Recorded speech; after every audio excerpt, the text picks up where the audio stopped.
Welcome to the You Need More Money podcast. I'm your host, Matt Manero, where I come to you from my studio every week. I love people who tell it like it is, especially people who tell me that I'm fat, why I'm fat, and how I can stop being fat. My guest today is someone who on a day in and day out basis I see on social media telling me and his followers why we are fat and most importantly, how we can change it. He's the author of 2 books, The Shredded Executive, which I've listened to, fantastic book, and the new book, Booty Gains. Welcome, Daymon Sewall, to the You Need More Money podcast. Thank you, thank you. So look, I know you're not telling me, Matt, that I'm fat, but when I watch your videos and you're telling your audience why they're fat, I look at myself and I say, man, this guy's right. This guy's right. I can't get away from the truth that this guy tells, man. Yeah. So you can see me on this video. Do I look fat?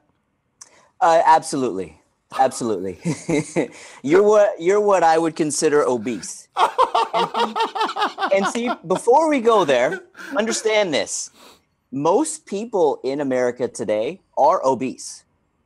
You see, the typical standards for obesity in America are over 25% body fat for men and over 32% for women.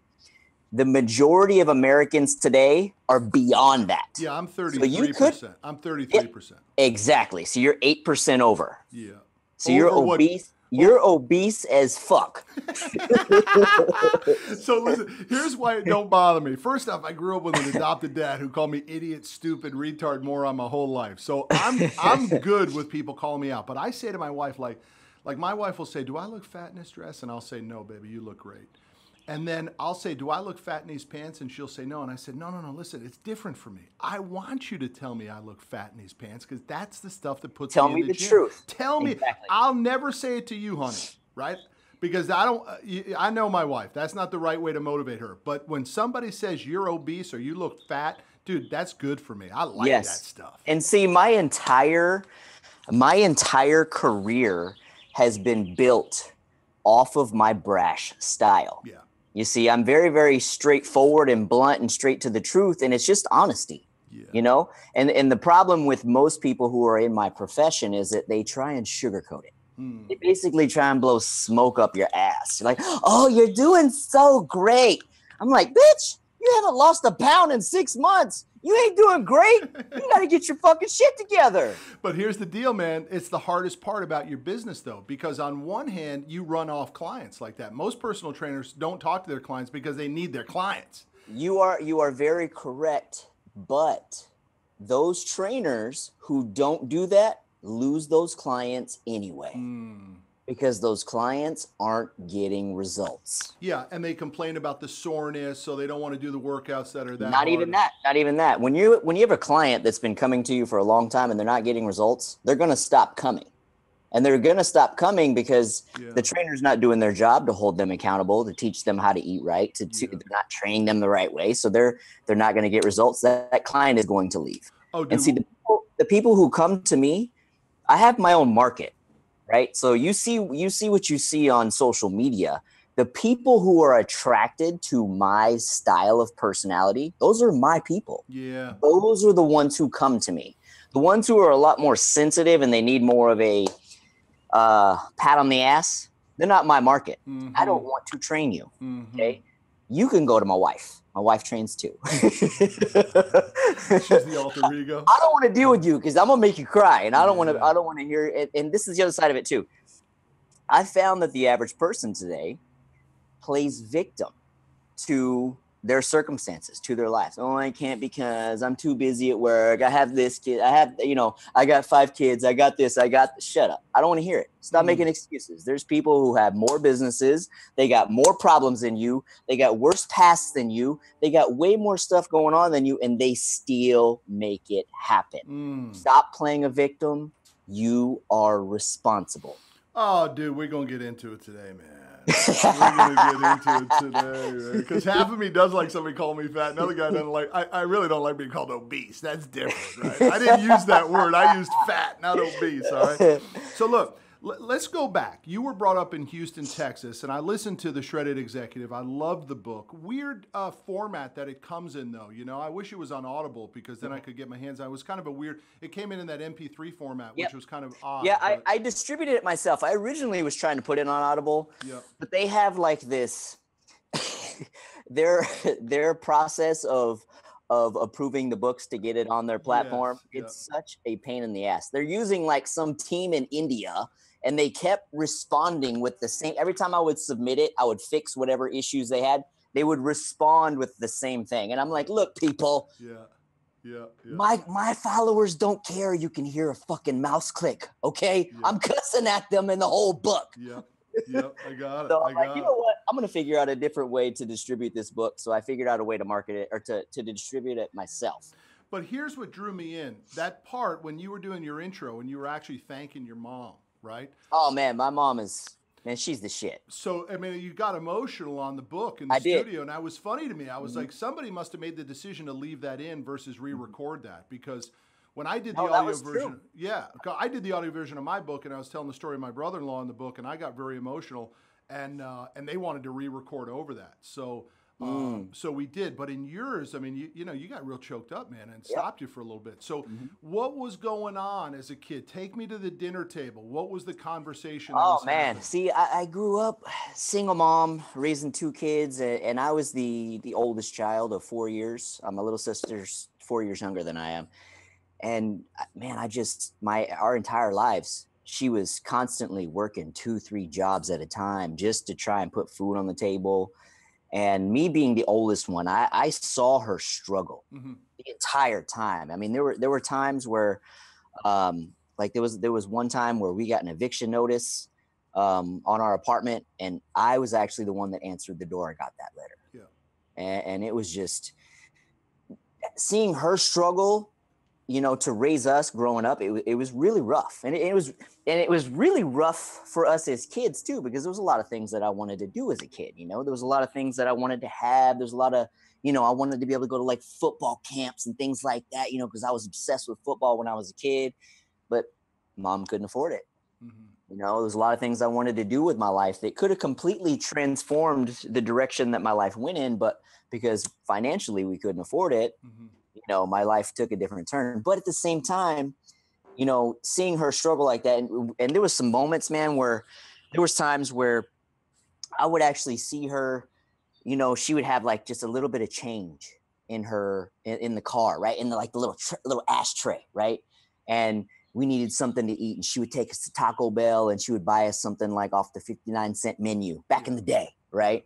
And she wouldn't even eat because she didn't have food. She didn't have enough money for herself. She would just get something for me and my sister. And I've seen her do that so many times where she sacrificed herself for us. And it was just growing up, I was like, man, I do not want to live like this as an adult. I am not going to raise my family like this. I'm going to make better choices with my life so that way I can have whatever the fuck I want and do whatever the fuck I want whenever I want. And but growing up like that was kind of how it was. It was actually a time I remember to this day, because we were off and on food stamps growing up, right, when I was a kid. And one day she sent me to the store to get milk, okay, and with food stamps. And this happened all the time. I hated it. I was so embarrassed to go to the store with food stamps. So what I would do is I would go to this convenience store, and I would literally wait until everybody left. And then as soon as everybody left, I'd grab whatever I needed, run to the counter, slap it on the counter, and bolt out the door. Because I didn't want anybody to see me paying with food stamps because I was so embarrassed, right? And I remember one day I was so mad because I had to do it again. And I'm like 12 years old. I'm walking home from the store, gallon of milk in my hand. And I'm like, this is bullshit. And I'm like, you know what? I'm never going to live like this as an adult. I promised myself I'm going to do whatever it takes to be successful. I'm never going to live like this as an adult. And from that day forward, that was where the hustle began. Figure out a way to be successful as fuck. So that way, my kids never have to live like that. So that way, I never have to live like that again. Dude, I hear that intensity, man. So, but that's where it began. I love that stuff, man. I love it. And I didn't have that. so much as a kid. There was always food on the table as a kid, but man, there were many days getting this business off the ground where I was going through that change, keeping it going. But it's different when you're just doing it for yourself, and then you know, because really what I think is making you emotional is the thought process of the struggle for your mother to have to make those mental choices, man. You know? Yeah, and the thing is like she was often not home a lot. Mm-hmm. Because she was always working. So I was like babysitting my sister on a daily basis. I'm like 8 years old watching like a 4-year-old little girl after school, right? I'm 8 years old. Like my mom's just like, just stay in the house. Don't go outside. Don't go outside. You know? This is back in the 80s, you know? Don't go outside, man. Just turn the TV on, man. Stay home till I get home, you know?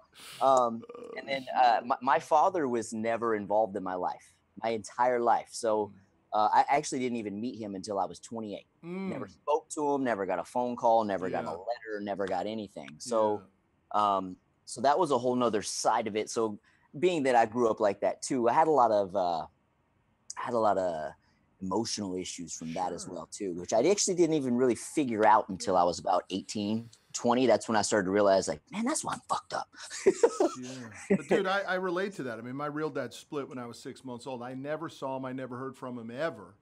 And then just in a weird fate, look, we're in the credit business. We loan money to truckers and construction guys. And we pulled a credit application. This is a number of years ago, probably 10 years ago. We pulled a credit application on a guy in New Jersey. And we're talking to the guy on the phone, but the credit bureau says he's dead. So I say to my guys, go ahead and sign up for one of those, what do you call it, death certificate kind of services, and see if this guy's literally the guy we're talking to, right? And then after it was all done, turned out the certificate was wrong, but we were right.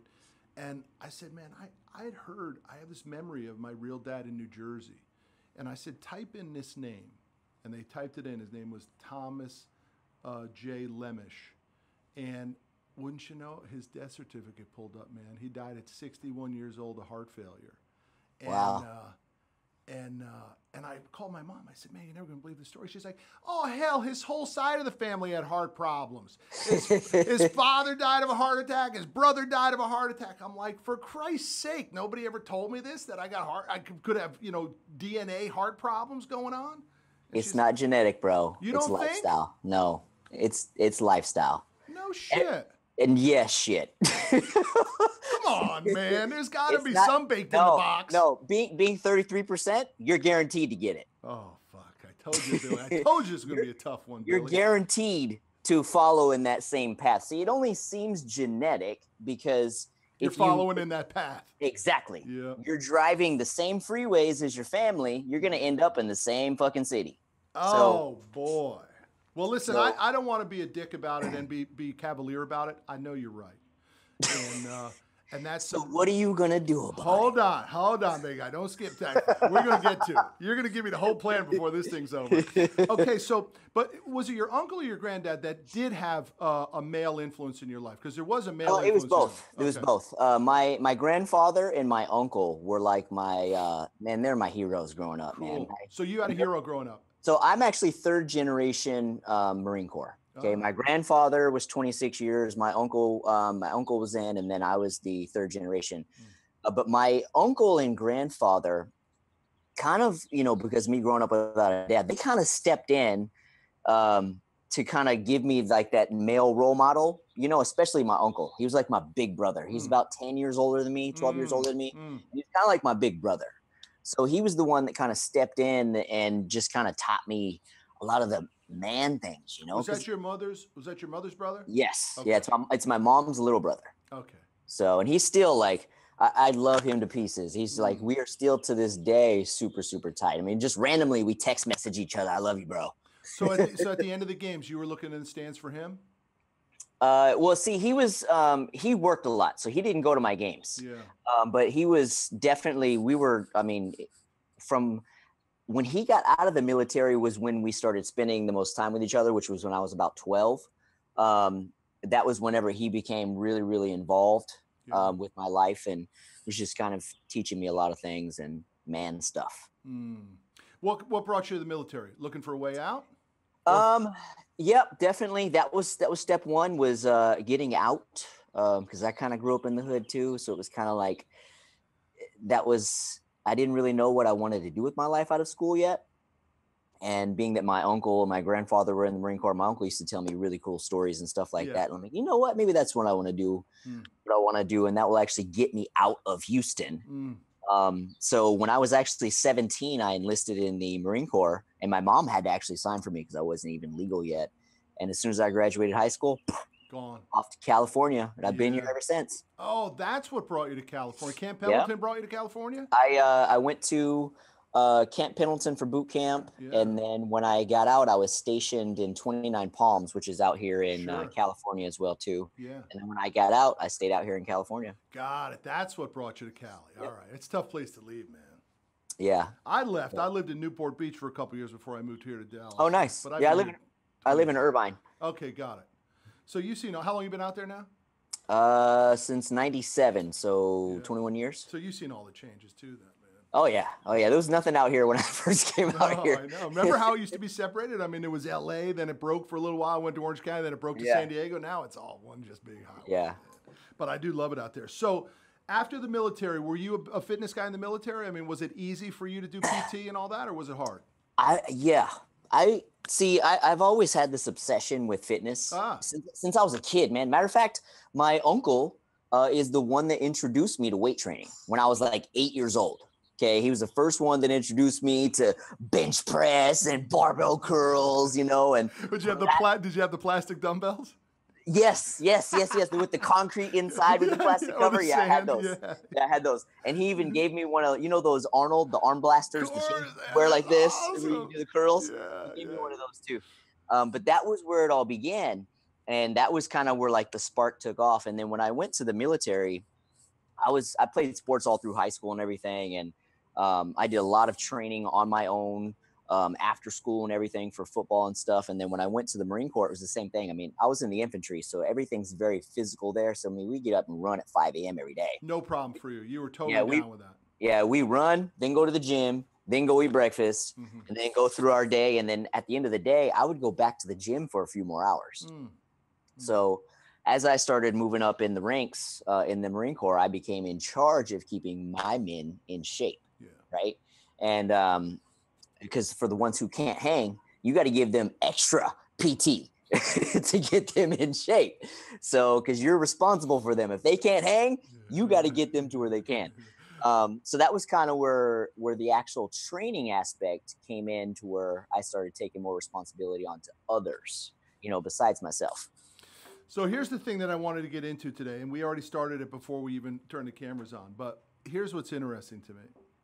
I was trying to argue this opinion in my own personal life, that I feel that I have such focus and clarity in my business, but yet it's hard to get the same clarity and focus working out and health and fitness. And your stance was, which I thought was really freaking brilliant. Dude, you don't have it all put together in your business then, because you're starting with the cart in front of the horse, man. It starts with, do you have it all tight in your personal and your body? That's why maybe, you're not reaching full potential in the business. So expand on that a little bit. So I personally believe that when it comes to, especially because I train a lot of really successful people, and I've actually seen their incomes like quadruple, 10x from getting fit. Yeah. And the reason is because when you learn to master yourself, there is a level of discipline and self-confidence and belief in yourself that absolutely magnifies. And when you're already doing well in business, and then you apply self-discipline and confidence and these insane levels of belief on top of that, dude, your shit blows up. Like blows up, because you're on a whole nother level. So for those people who are successful, who you may be achieving high levels of success now, right? But because you lack self-discipline, because you haven't mastered yourself, because you don't believe in yourself, because you haven't ever achieved yourself, your true self, so you lack confidence, you lack belief in yourself, and you don't have that discipline, how you do one thing is how you do everything. So you are holding yourself back. So even though you may be successful now, you could be 5, 10 times more successful if you had truly mastered yourself. I think People need to just take that in, man, because I'm taking it in right now. And that's a hard pill to swallow. It is. And here's another side of this too. Part of the reason why you feel like it's hard, okay, this whole journey of getting fit, it's not physical, bro. It's mental. It's a mental feat, because what you just said just now, it's so hard. What do you think that is? Well, that's self-defeating, I suppose. I mean, that's head cheese. That's baggage right there. It's a self-limiting belief. Yeah. So because you believe it's so hard, guess what you feel? Yeah, but listen, it's really the pain and pleasure thing. I mean, sometimes it's just better to break down and go to Shipleys Donuts. And you know Shipleys Donuts from your Houston days? I do know the Shipley. Yeah, dude, those are the best donuts you can get your hands on, man. Those are the best donuts in the country, man. I've never had them. If I brought you a donut, would you eat it? Never. You would never actually I'd probably kick you in the balls. If I brought donuts to the gym, what would you do? I'd kick you out. Get the fuck out of here. What are you doing? You ever go in your clients' cars and see if they got any donut wrappers or any shit in their cars in the back seat? Do you ever go that far? No. Oh, man. This is some real shit going on, Billy. I'm telling you. This is the real deal, dude. I knew it was going to go like this on the podcast today. I just knew when I had you that there was going to be no way for me to shuck and jive on this topic. And now here's another side of this too. See, you may like Shipley's Donuts, but your body don't like Shipley's Donuts. Yeah, that's a brain thing, man.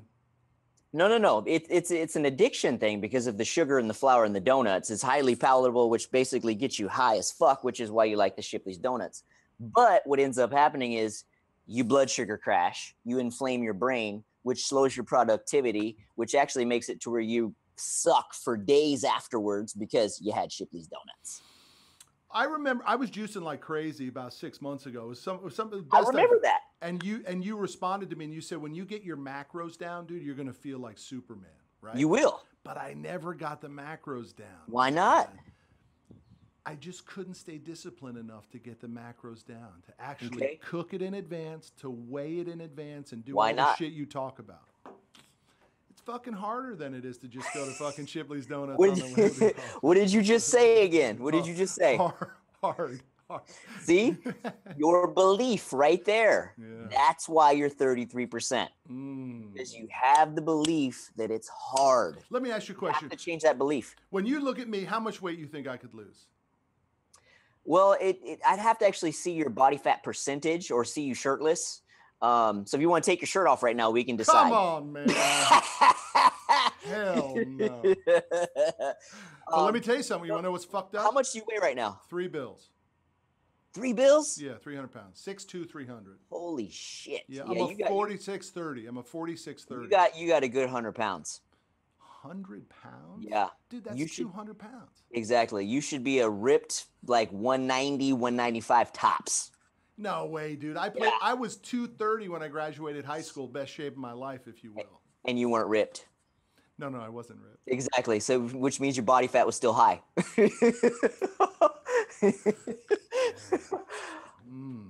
You're not the first person that told me I could lose 100 pounds. I've been through about 5 personal trainers. I asked them all the same question on the first day. How much weight you think I could lose? They all say 100 pounds. I'm like, get out of here. I can't lose 100 pounds. They're like, dude, you can lose 100 pounds. Yep. Easily. All right, let's get into how we're going to do it.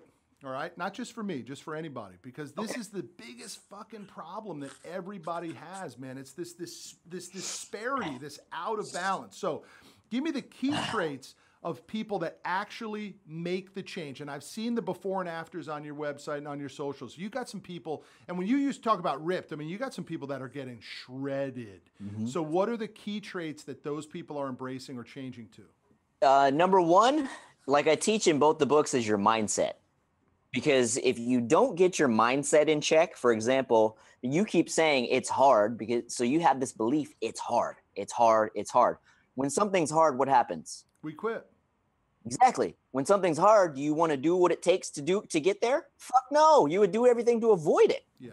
So because you have that belief, it's hard, you're going to keep basically running away from it. So step one is getting your mindset in check. You have to change your belief systems. Okay. Step two, the most important element is tracking your food intake. That is the number one most important thing after your mindset that you have to do. is get your food dialed in, because you cannot lose any fat.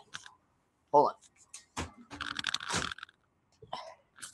House cleaner's coming downstairs right now. So anyway, so you have to get your food in check to lose body fat.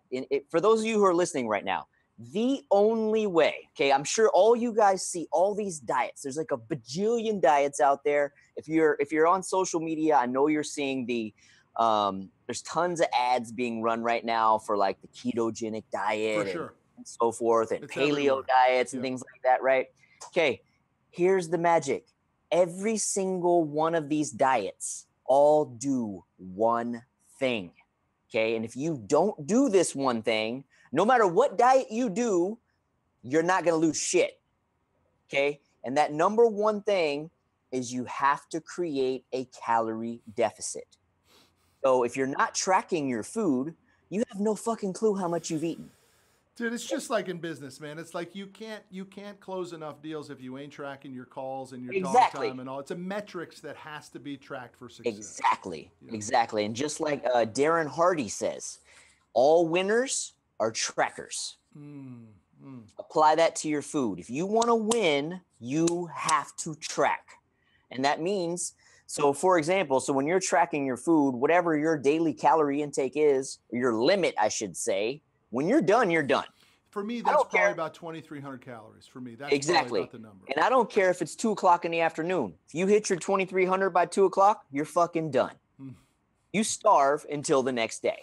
Okay, you're done. Ooh, I got it. So you drink water and fucking starve. You're not gonna die. You got plenty of body fat to live off of. Dude, you know one of the trainers, I've had like 5-6 personal trainers, but the number one guy, you know what he made me do? He made me text him pictures of everything I put into my mouth. That's actually a trick that I do too, for clients that need a little more accountability. I have them do that. And then that throws the whole head cheese of like, oh man, am I going to lie to him and show him the Shipleys, or am I like going to show him the Shipleys and then take the next workout, you know? Which goes back to this head cheese thing, which goes back to your number one thing. You got to get your mind right. So keep going on that though, because I want to talk a little bit about the food intake. So you are completely against carbohydrates, right? I mean, you're not a carb guy. I am completely against all processed carbohydrates. Got it. So, but I'm totally for actual natural carb sources. So vegetables, in case you didn't know, vegetables are a carb, fruit, potatoes, a little bit of rice every now and then is no big deal. As long as it fits within your numbers. Got it. So how does somebody go find these numbers? I mean, if somebody wants to start from scratch, ground zero, how do we start to figure out these numbers? The easy way is get one of my books, because it's got it all. It's all done for you. Okay, that's perfect. The easy way. So it's already laid out. All right. So I want to do a little word association with you. Ready? Sure. All right. So I'll say one word, you say the other word. Okay. Sugar. Fat ass. Bagels. Heart attack. Heart attack. Fish oil. Oh, vital. BCAAs. Not necessary. Magnesium. Vital. You need that. It's every single function in your body needs magnesium, and not the synthetic forms. Most of the stuff you see in the shelves, people, is fake. It is not beneficial for your body. You have to get sources that actually come from an actual vegetable, a vegetable source. So the only brand that I recommend for this is Mega Food. That's the brand Magnesium. All the rest are shit. You take magnesium before bed or when? I take it before bed, yeah. As a little bit of a sleep aid? Yeah. Okay. You end up having what's known as magnesium dreams. Because you sleep so deep, whatever's going on in your subconscious, it's coming out in your dream, and you're going to wake up going, what the fuck was that? Yeah, I heard that. Magnesium, man. What time is the last meal of the day? Doesn't matter. Doesn't matter? It doesn't matter. Here's the deal. So you know the old theory where you have to eat every 2.5, 3 hours. You know, we used to teach that a long time ago, okay? Past few years, science has proven that the time of day does not matter. The only thing, and the meals per day doesn't matter. So whether you do it in one meal, whether you do it in 6 meals, Doesn't matter. If you're eating your 2300, 2300 is 2300. The results are going to be the same. But that's not the same for the quality of the 2300. It's just yes. Okay. No. Yeah. So you obviously the quality of the 2300 matters. So if you're eating 2300 of pasta, you're going to look and feel like shit. But if you're eating 2300 of like protein and vegetables, you're going to look and feel fucking amazing. How much sleep per night? That depends on the person. I recommend at least 6 hours. Some studies show 6 to 9, but I'm personally, I kind of live off like 6-ish. How about vegan or carnivore? I think vegans are dumb. Vegans are dumb. Right, because I mean, you could eat pasta and call yourself a vegan. Exactly. Because see, here's the deal: most vegans, have you ever met any vegans? I think I have, and none of them look like they're in great shape. Exactly. Okay, so here's the deal: vegans, for number one, they tend to be crazy. They're fucking Looney Tunes, like terrorists, man. Like they're crazy as hell, and they trade their meat consumption with pasta, sugar, candy, and all this other crap. So most vegans actually have like terrible physiques. They look like shit, and most of them are on hormone replacement therapy. They're taking all kinds of shots for different vitamins and stuff that they're deficient in. They tend to be a little emotionally just out of whack because they're omega-3 deficient because they're not getting any omega-3s from like fish oil and things like that. They're just all fucked up. I'll go with that. How about tobacco? What about it? Good? Terrible? Terrible. Just terrible. Beyond terrible? That's heart attack. That's heart attack track right there. Now, I don't smoke. I just like to chew cigars. That's all I like to do. So. Are you chewing the tobacco? Of course. Okay, so then you're still getting the nicotine in there, which is still hardening your arteries. Billy, I can't shake this guy, man. I can't get this guy to like anything I'm doing. This guy's tough, man. All right, here we go. Cardio versus weights. Weights. Absolutely, right? Absolutely, because here's the deal. You can get ripped doing zero cardio. Mm-hmm. Yeah, but how do you get the heart health? You train at a very intense pace. So number one, your macros got to be dialed. Number two, you have to train at a very intense pace. So just like you see in the book, the way that we train is a very, very, very intense pace. You're getting a very cardio-like effect without the negative side effects of doing cardio. So for those of you who don't know, if you're doing a lot of endurance cardio, it is terrible for fat loss and terrible for your health. Because when you do endurance cardio, it is basically muscle wasting, right? Your body basically wants to eliminate muscle to become more efficient. And also what happens too, especially for those of you who are like distance bikers and distance runners, when you do that kind of stuff over time, it damages your thyroid. So you end up lowering your thyroid output, which also slows down your metabolism. On top of you're losing muscle, slowing your metabolism. On top of that, it just makes you just look like shit. On top of that, it makes you hungrier. What about fasted workouts or pre-workout meals? That's truly up to you. There's really no magic behind it. Okay. It's all about the totals for the day. Okay, and water per day? I recommend for women, 2 gallons a day, men 2+. Yeah, dude, you're a 3 gallon a day guy, right? Yeah, I do a minimum of 3 a day. Dude, you must be going to the bathroom all the time. All the time. I gotta pull over on the side of the road every time I drive somewhere. I'm like, pull over, I gotta go. Oh, fuck, man. That is something else. So, listen, I want to just finish on something here. Sure. Because in my book, I call it false positive. And I relate it to a mindset in which the person feels they're doing better than they actually are financially, right? It's where the bills don't come on pink slips anymore, so we think we're actually out of broke, right? Or we can actually buy it. It has no connection to whether we should afford it. And as I'm writing that in the book, the only thing I'm thinking about is, dude, I'm false positive about my health.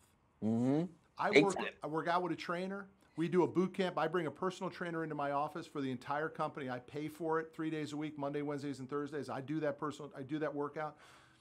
And then I freaking bury a pizza, man. I'm in false positive. Big time. Right? So what do you say to a guy to get this mindset shift moving in the right direction? Listen, man, I'm a pretty hardcore guy. how do I move the mind to stop looking at physical fitness and health as sort of a byproduct and start to move it as the product? Here's the reality. For most people, and this may actually be you, especially when it comes to men, it usually is going to take some form of a life-threatening situation to make you get your shit together. Meaning you're going to get a diagnosis, right? Your doctor's going to tell you, like, you got 6 months, or you have cancer, or you have heart disease. It's going to take something that is going to make you fear for your life before you get your shit together. That's most cases for most people, unfortunately. Wow.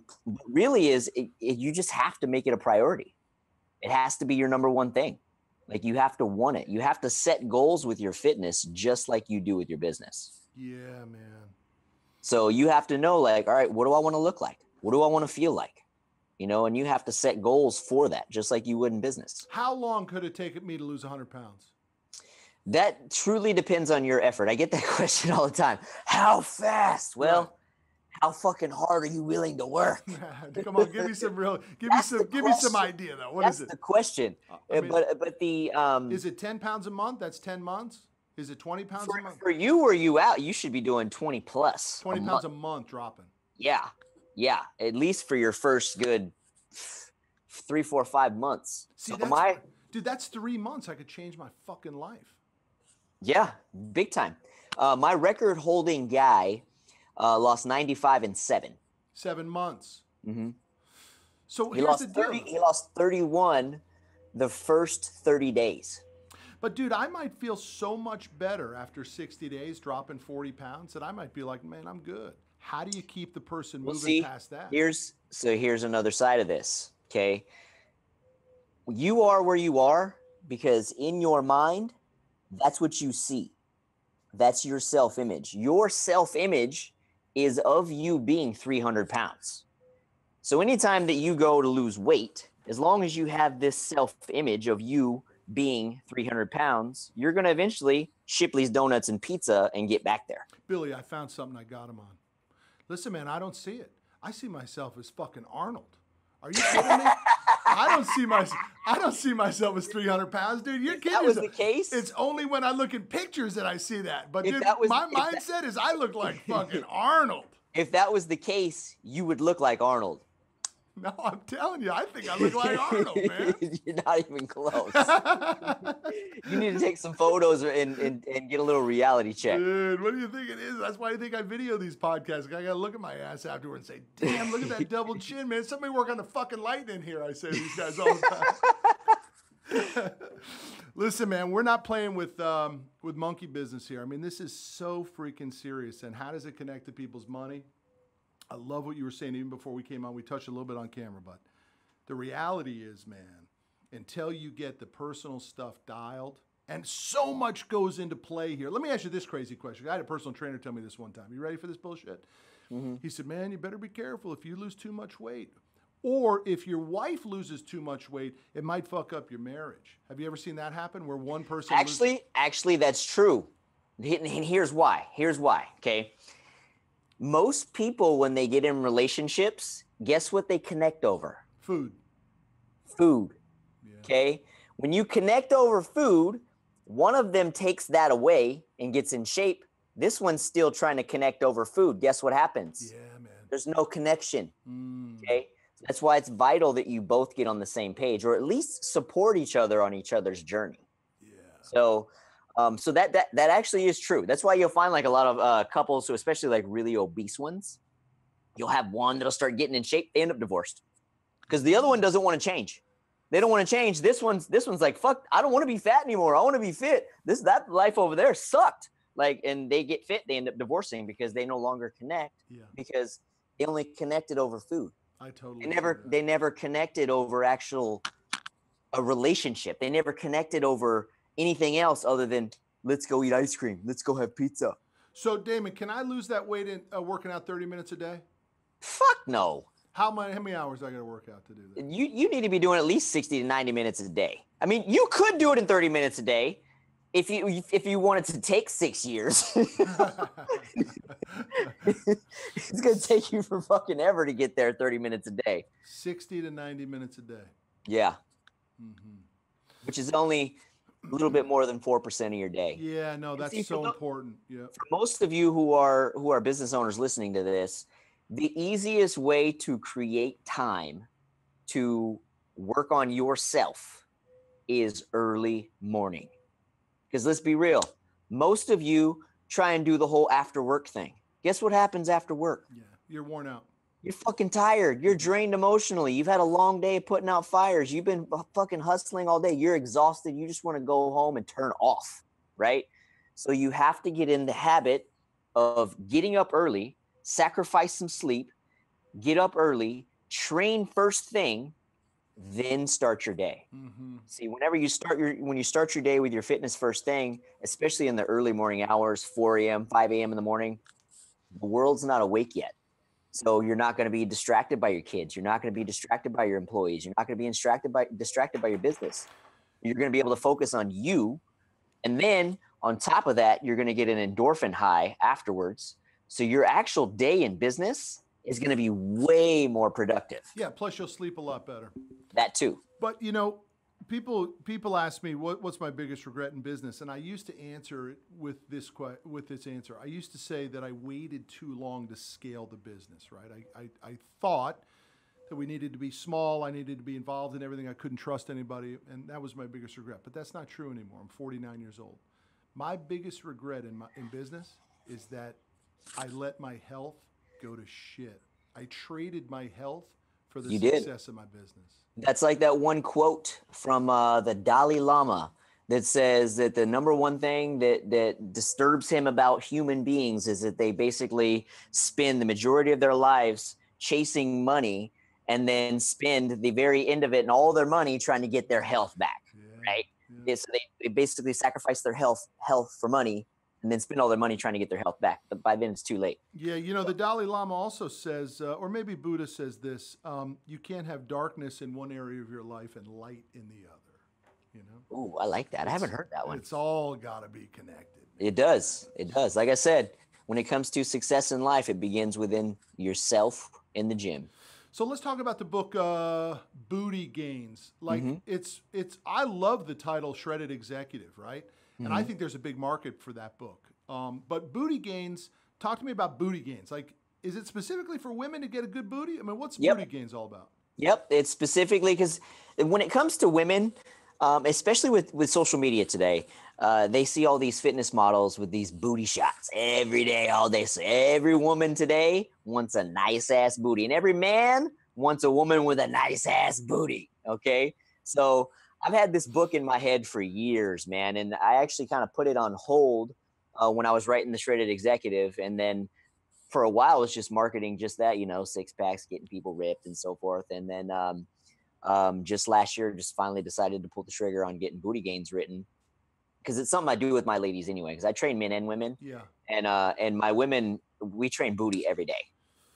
And so where do we get the book, Booty Gains? BootyGainsBook.com. Okay, not on Amazon. Booty Gains. It will be on Amazon very soon. Okay, so we're in the final phases of getting that on there. Let me ask you a question. You think after our time together that if I was in Irvine, California, I'd be a good client of yours? Absolutely. Absolutely, because I could whip your ass in shape. Because it's here, man. I think once we flip this switch, everything falls into place. Dude, I think it's the biggest problem with your industry of personal training. It's that most of the personal trainers aren't good working with the client's head cheese. They're listeners. They listen to the client's whine and bitch and be the victim that you said, but they really aren't good fixers to get in there and just call them out and start to fix that head cheese. Yep, that's exactly why most of them suck, is that they don't actually work on that aspect of the training. They don't work on the actual mindset of it. Yeah. I gotta come back inside. My battery's dying here. Listen, Daymon. Yes, sir. I'm grateful for our time together, man. I knew you were going to call my ass out. And the one thing I know about myself, though, is I just don't mind it one bit. I relish shit. I have to have people in my life that call me out on it. It's just so important. I'm grateful for you for doing it today. That wasn't the purpose of today's episode, by the way. I want to help people figure out, but I knew he was going to give it to me, Billy. I knew it, man. He was going to. I knew as soon as I asked that question, do I look fat? He was going to hammer down, and that's where it was going to go. I just knew it, man. So, Daymond, thanks, man. I wish you the best of luck with everything you're doing. I hope Booty Gain sells. Thanks for having me on. It's my pleasure, man. Thanks for making the time. I'll see you down the road. Okay. Okay, buddy. Take care. All right, you too.